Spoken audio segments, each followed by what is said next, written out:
Now, I'm a fan of Pokemon, as some of you might be, and today I wanted to talk about some of the worst shinies. But we can't just go right at the worst shinies, so I do want to commend them first with a few shinies that I do like, just so I'm not entirely just dumping on them the whole time. A few shinies that I do really like are the shiny Rayquaza and the shiny Deoxys. Alright, we'll go with those.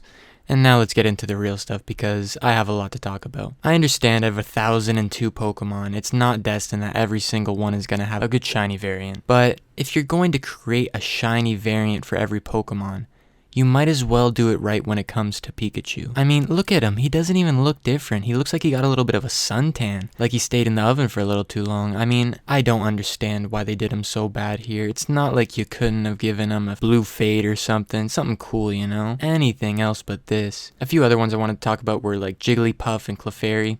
Jigglypuff specifically because I feel like he should have had definitely a better shiny if he was going to get represented as heavily as he would being a main character in Smash. I don't know. Those are just another one. Plusle and Minun as well. I mean, Minun's is a little bit better because it does change it from a blue to a little bit of a teal. But Plusle's is just a bad excuse, man. This should not exist. Obviously, we have bad shinies too in pre-evolutions, like you'll look at Squirtle, Bulbasaur, Charmander. You know, these guys don't have the best shinies, but eventually they do turn into some nice looking shinies, so I can't blame them there. But when you make a Pokemon like Gibble's shiny so amazing and tarnish its legacy by ruining the Garchomp, that's inexcusable. Look at this. This is terrible, and I am not ever going to be alright with this. I've never ever understood how they could get away with this and how the community has not gone to Niantic and publicly complained. I think a protest is warranted because this is brutal. They should never have done them this bad. Obviously, we have the evolution too, and they did a pretty good job with some of the Pokemon here. Like you look at Umbreons, they changed that yellow to a neon blue. It's pretty dope. But the thing is, when you look at Pokemon like Leafeon,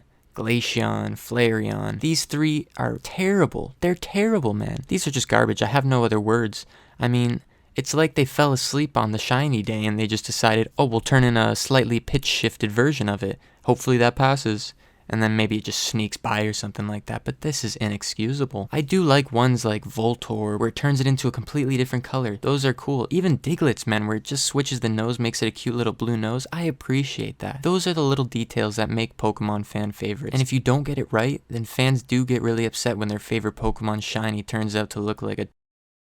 I think it's important for them to get ready for the next Pokemon game, come up with some good shiny ideas, because I've seen some really, really bad ones over the years, and I don't want to have to see more of them. You gotta respect ones like Palossand, where it turns it from a normal sandcastle to a black sandcastle to represent more of a magma sand or red sand. But to have Pokemon that just don't change at all is really embarrassing, and I think it can be very easily avoided. If you like these kind of Pokemon videos, that'd actually be great because I love talking about Pokemon, all this kind of stuff. If you don't, that's alright too. I'll find another topic for you guys, but let me know in the comments below. Let me know how you like this video. New videos every week, so stay subscribed if you want. I appreciate you. Thank you.